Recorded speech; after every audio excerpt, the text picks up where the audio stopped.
For his fourth feature film, The Navigator, Keaton wanted to use authentic underwater filming, which was rare in cinema in general and unique for a comedy. The idea had apparently come to him 2 years earlier. Since the mid-1910s, the Williamson brothers, inventors of the photosphere, had been filming underwater. But more often, studios resorted to less expensive and complex dry ways to create the illusion that something takes place underwater. Keaton was not satisfied with such tricks.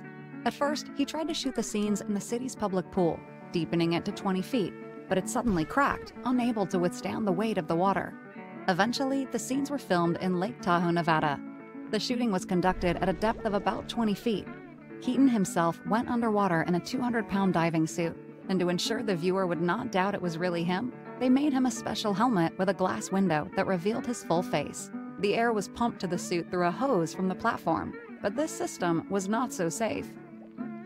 We built this camera box out of planks for 2 cameras, with a big iron passage up to the top with a ladder.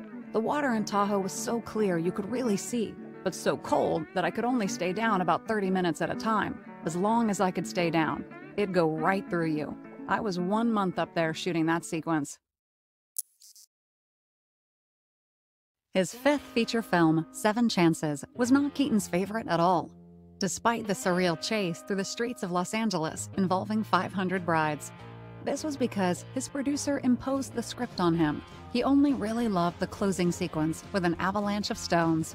I was coming down the side of the hill and there were some boulder rocks, and I hit one accidentally while sliding down that hill. I looked behind me, and here come 3 more boulder rocks about the size of bowling alley balls. I actually had to scram to get away from them. There was only the one scene, but at the preview, the audience sat up in their seats and they were ready.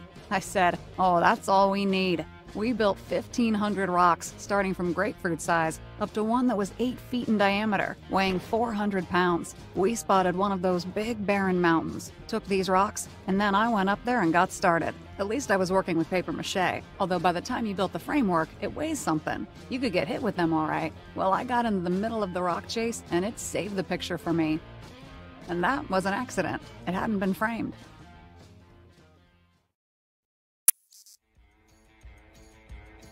In his most famous, ambitious, and favorite movie, The General, Buster does something dangerous almost all the time.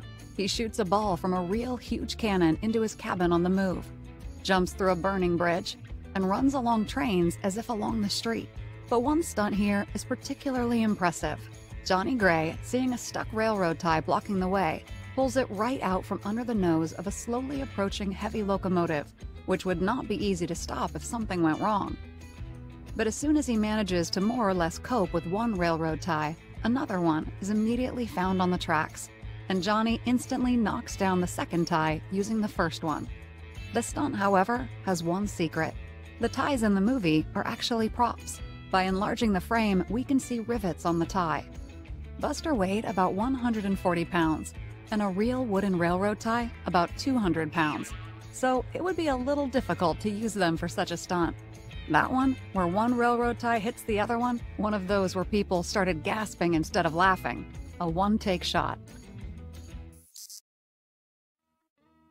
But the most dangerous stunts required Buster not athletic or acrobatic skills, but nerves of steel and the ability to remain motionless. When Annabelle rejects Johnny Gray, he, totally devastated, sits down on the crankshaft of his locomotive, and then the train suddenly starts moving, driving into the tunnel with an absent-minded Johnny. I was running the engine myself all through the picture. I could handle that thing so well, I was stopping it on a dime. But when it came to this shot, I asked the engineer whether we could do it. He said, "There's only one danger. A fraction too much steam and the wheel spins.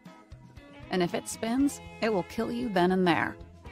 We tried it 4 or 5 times, and in the end, the engineer was satisfied that he could handle it, so we went ahead and did it.